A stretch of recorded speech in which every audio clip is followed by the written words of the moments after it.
everyone, it's Stephen Knight with PrizeCast, and I am so excited to be bringing you another episode today full of awesome content. But before we get to that, we have to thank a very important group of people who make what we are currently doing possible. So just hang on, we'll get to the content in a minute, but first let's thank our sponsors. Thank you to The Cottage, Allen Energy Group, Remington Suite Hotel and Spa, Coca-Cola, Eagle Distributing of Shreveport, Polyak Group at Morgan Stanley, and Alex and Elizabeth Kennedy. Thank you guys so much for everything that you're doing to support us during this time. We love you and cannot wait to be with you soon. So Melissa, we're here today because we're going to be doing an Ask Me Anything, and we're so excited to have you on. But let's jump straight into these questions, right? I'm so excited to ask these today. So our first question comes from Libby Smith. She's the executive chef at Salt Restaurant, and she just wants to know, what is your favorite easy and quick meal that you do for yourself or your family? I would say for me, it's turning leftovers from the night before is a great way to stretch maybe like a little bit of meat, handfuls of vegetables. It's something my kids will eat, which bonus. I've normally got cheddar and tortillas around. There's always leftover rice at my house. And it really is fast. And if my kids eat it, even better. Perfect. So our next question comes from a friend that we know and love, Margot Clendenin. And she just wants to know about COVID cooking, specifically referring to the Popeyes chicken sandwich. Now, we all have had that delicious, crispy, spicy sandwich from Popeyes. And she, tops with spicy pickles and sauce, marinates the chicken breast, then goes into her like milk, egg, dredge, then into her flour mixture. But for some reason, her coating just is not sticking. What do you think maybe some of her issue is? I would I would like to start off with a small confession. I have never had the Popeyes chicken sandwich. I don't believe that. First of all, we're going to just ignore that answer. Okay, so. Yeah, so it's going to be either the marinade, the breading, or the frying. If you're going to do like a true like breading, having your chicken dry helps adhere some of that mixture. Even if you don't do the 3-step breading where you're doing flour, egg, and then another kind of breading mixture. It sounds weird, but to kind of get that marinade, pat it off, take your fingers, take as much of it off if you're going to go straight into eggs. But I would highly recommend doing flour first, making sure it's coated. The second would be an egg mixture. And the third would be whatever your breading mixture is. So that could be flour again. It could be like crushed up crackers or old chips or panko or breadcrumb, any of those. And for every single one of those steps, you want to make sure your chicken is completely coated. So if you see like a little hole where maybe the flour didn't adhere, make sure that flour is adhering there. Same with like the egg mixture. And then also making sure you're shaking off any excess. And then that last step of breading, making sure that you can even kind of put a little pressure and really press to make sure it's adhered. And if I maybe have like a big amount, like maybe I'm doing like 8 or 10 chicken breasts, making sure sometimes I'll even go in that breading, that last third stage of breading one last time right before I fry, just to make sure it's fully coated. Do you do a lot of frying, Stephen? Are you a fryer? No, I attempt to do some frying, right? So I actually am learning a lot here, right? Because I didn't realize that my chicken needed to be dry, before I started, my dredging process. I would completely miss getting it breaded well enough to where it's completely coated, and I would immediately see that coating fall off when it hits the fryer. So this has been super helpful for me, and I can't wait to try it out. The big tricks to frying are making sure your oil's hot enough. You want it like 350 to 375. And if you don't have a thermometer, if you use the handle of your wooden spoon, I assume most people have a wooden spoon in the house, stick it in the fry oil, and it should be, little bubbles should come up and that's a good tell that your oil's hot enough. And making sure you're not overcrowding your pan, right? You don't want to have like all the chicken on top of each other because it bumps and hits the coating off, and only turning once. So you want to make sure you're watching your chicken cook and that golden brown's coming up around to the top. When you see that ring of golden brown on the top, you can turn it and try and just turn it one time. Because every time you grab it with tongs, hit it with a spoon, you have potential to break that coating apart. And I think that's going to get you a lot closer. All right, I'm making notes for my aunt. Flip chicken multiple times to get it right where it is, but I got you. So our next question comes from Jason Holland, who is a member of the Prize family, huge fan of the Prize, and he has some potentially controversial questions. So I hope you're ready for these. He wants to know okra and gumbo, yes or no, and should you mix poultry and seafood in gumbo? I'm just gonna squirm a little in my chair. Yeah, I feel like we're heading into some controversial territory, and maybe we should throw a disclaimer up on this show. For me, okra is not a necessity. I'll watch the comments as people I'm are just gonna roll in. right outraged. It's yes, you can have okra in your gumbo, but you don't have to. I think it's okay to not have okra in it. I think of like what thickens your gumbo. It's either roux, okra, or filet, and I think it's safe to say you have to have roux in your gumbo. But most of the time, you either have okra or you have filet. And I grew up in a house that filet was the thickener for our gumbo, and we just put a little filet on at the end. I tend to think of gumbo as a dish that is really about stretching what you have. Like the whole idea of a gumbo is that you could feed a lot of people with a little, right? So yeah, I think it's okay. Maybe it's not. There's probably someone that's going to be like, no, and they're a gumbo purist, and that's okay. I'm not a gumbo purist. I think it's okay. I really do. But what is not okay is to throw your shrimp in when you throw your chicken in, please. I won't be eating at their house again if I eat rubbery shrimp. So we know that that's the case. But what we are hearing is that you are somebody who's for the people and their right to choose how they enjoy their gumbo. So Jason, just know that if you eat seafood and poultry in your gumbo, that we will not judge you. We still love you just the same. Yeah, I don't think I ever have, but it's okay. It's all right. Sure. Do it. Indulge. Let your free time fly, Jason. It's fine. And if you happen to have ever had the two mixed, or you have a strong opinion about it, please let us know, because we're both curious. So yeah, that's so funny. I truly, like, as I answered that, I was just not even thinking, but yeah. Huh. I don't know. Maybe no. I don't know. And I'm kind of backtracking. Look, we're not judging anybody's life choices. Yeah. I have never had the two mixed, Jason. So I think we've just split up a family, maybe. So here's our next questions. These come from Tiana Kennel, the Shreveport Times, big watcher of the PrizeCast.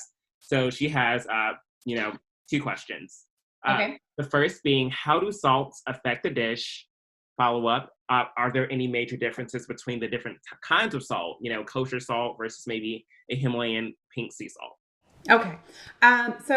Salt is basically used to season and to enhance flavor, right? So when you salt a dish, you bring out the flavor in the dish. It highlights things. It can mask things. Like if a dish is too bitter, sometimes if you add a little salt, you can help bring that bitterness down, or even enhance things like in desserts. Why you often see a little pinch of salt. It kind of brings out the sweetness. It brings out those flavors.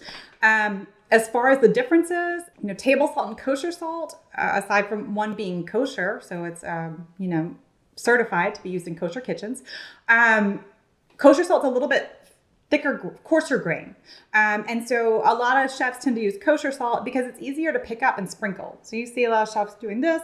Not only is it easy to sprinkle, to easily distribute across a dish, but also you can get a better feel for it in your hand. I can actually kind of get a rough idea when I pick it up. Is that about a quarter teaspoon? Is it about a teaspoon? Can I get, if I use all my hand, I get about a tablespoon. I can kind of feel about how much I have. So it's easy to very quickly season and know how much you're putting into a dish. As far as flavors, kosher table salt pretty much has that salinity to it. But when you start seeing these other salts, for example, Himalayan, like the pink Himalayan salt, or like a sea salt or sal de gris, those are all...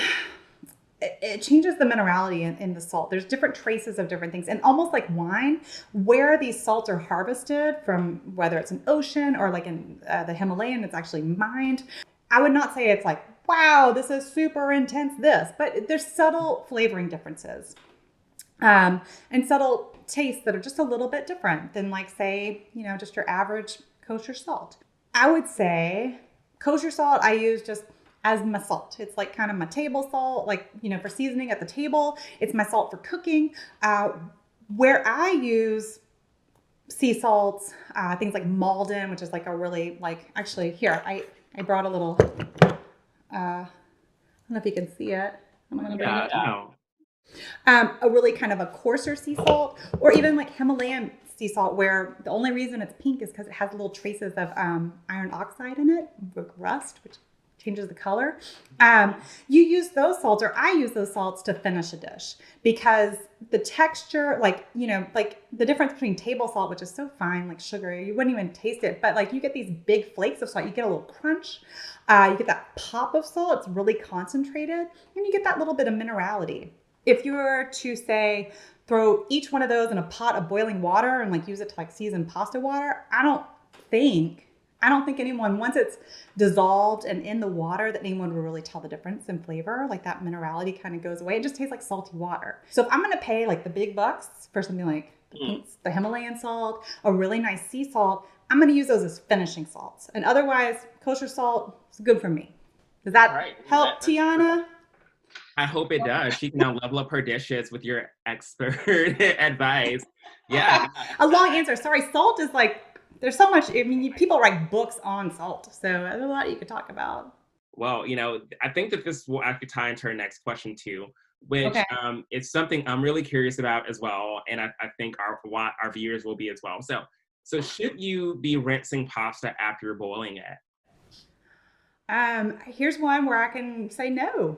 I kind of thought about this one. I really racked my brain, and I was trying to think why we started rinsing our pasta, or where that came from. I haven't thought of a reason.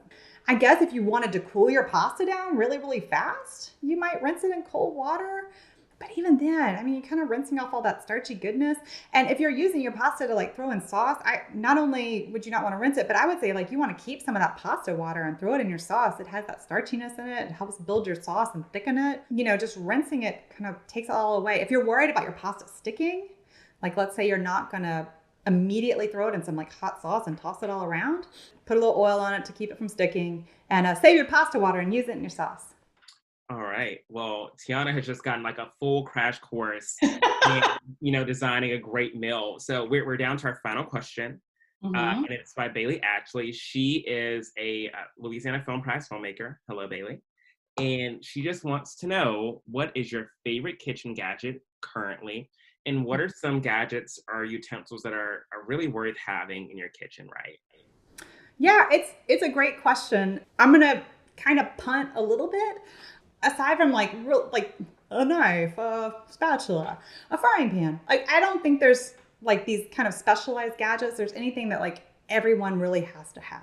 The little avocado thing that's just for slicing an avocado, or the pineapple cutter, just because they can take up a lot of room, and they're kind of these one-use items. So if I have a favorite tool, it normally can do more than one thing. For example, this little guy with just a rasp or a little microplane, a fine-tooth microplane.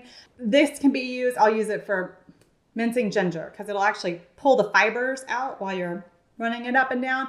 Sometimes I use it for garlic if I already have it out for ginger. Really quick way to mince it. You can use it to zest citrus. You can use it for hard cheeses like Parmesan. You can use it on spices like whole nutmeg, or even a cinnamon stick if you just need a little tiny bit of cinnamon and fresh. So something that's a multi-use tool I really like. That being said, my confession is this magical tool. That I'm so confused. What is it? It's magic. $2 at Bed Bath & Beyond. This is a grapefruit night, and I love grapefruit. I eat a ton of grapefruit. So if there's something that you really love and you're going to use it all the time, I say go for it. And look, this is the little curve, so you go around your grapefruit after you cut it. Oh, okay. And this little sneaky side is actually I'll try to split it, 2 tiny serrated knives. Okay. There, they are like that. And you use it you put it around the segment, and it cuts that little membrane, so that it segments it out for you. So it's little, and I love grapefruit, and I actually eat a lot of grapefruit. So I've given myself permission for this one crazy tool. Same goes with appliances. I think for me, the one thing I'm kind of like, ugh, I kind of wish I had, I don't have a slow cooker, like an electric slow cooker. I normally just use a big Dutch oven and throw it in my oven. But I think about how nice it would be to just throw it in there and like go to work for the day and come back. I have a pressure cooker though, which I do love and I do use. I kind of wish, I know they're doing it now. I think the Instapot's actually one that does it, but it's like the combo. Because like the only thing that's really holding me back from buying a slow cooker is like I just don't want to give up any more counter space, you know? But yeah, I think that's like maybe the one that I would do. But I want a dual, like does one and the other, so I don't have to like use both. But I love my little electric old pressure cooker. What about you? Do you do a lot of like I feel like you've mentioned slow cooking, like a slow cooker. Oh my God, yeah. Are you like a big appliance junkie? So I have like two personal slow cookers, like a little like personal slow cooker, so it makes it just enough for me, and then like the giant one. But I did bring along a little tool to show and tell because I had to brag on it because I just got it and I'm so excited to use it. So this is like my one guilty pleasure tool. I kind of feel like I'm like on QVC or something. Tell us about it, Stephen. I got a hand mixer, a KitchenAid hand mixer, because I really like making guac, a spinach dip, making really nice mashed things. And I may not want to stand, with the big 2-spool hand mixer or anything like that. So this for me, with the amount of power, it's a 2-speed it has, it's going to make those jobs a little bit quicker, a little less messier as well than some of the hand mixers may be. So yeah, this is personally what I'm excited about. Hand mixer, it's good for my lifestyle. It's my counter cabinet waster. So yes, hand mixer. I love that. It does it really good for soup too. Like if you like you can stick it in your pot of soup and like make a blended soup. Oh my gosh, I would have never thought to do that. Now I'm gonna try it. Yeah, like if you have like a lentil soup or like a potato soup, and you just stick that in and go and like it blends it instead of having to like transfer it in the blender and like go back and forth. Yeah, look at that. Your tool just got even better. Multi-use, right? Oh, look, that is like the greatest discovery today, because I am a big soup fan, so thank you. You're welcome. We reached the end of our questions. And we'll be taking many more questions for future AMAs, but the only way that we can get those questions, guys, is if you submit them to the Louisiana Food Prize Facebook page, or send them to Melissa or myself. We love answering your questions. We love spending time together. So please submit them to us. We'll do many more of these in the future if we get enough.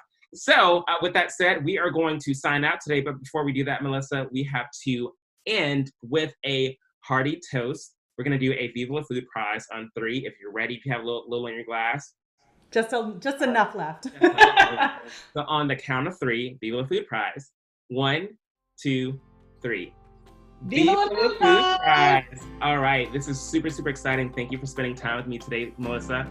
Guys, for you out there who are watching the show, remember that we are on every day at noon on the PrizeFest page. You can watch us live. Comment in the section, we might comment back. If you happen to miss us on Facebook at noon every day, that's Monday through Friday, you can check us out on YouTube. Our page is PrizeCast. Please come and see us. Come hang out, watch our video, share our video, subscribe, like, and hit that notification bell. Thank you again, Melissa, and we'll see you guys next time. Bye. Thanks for fun.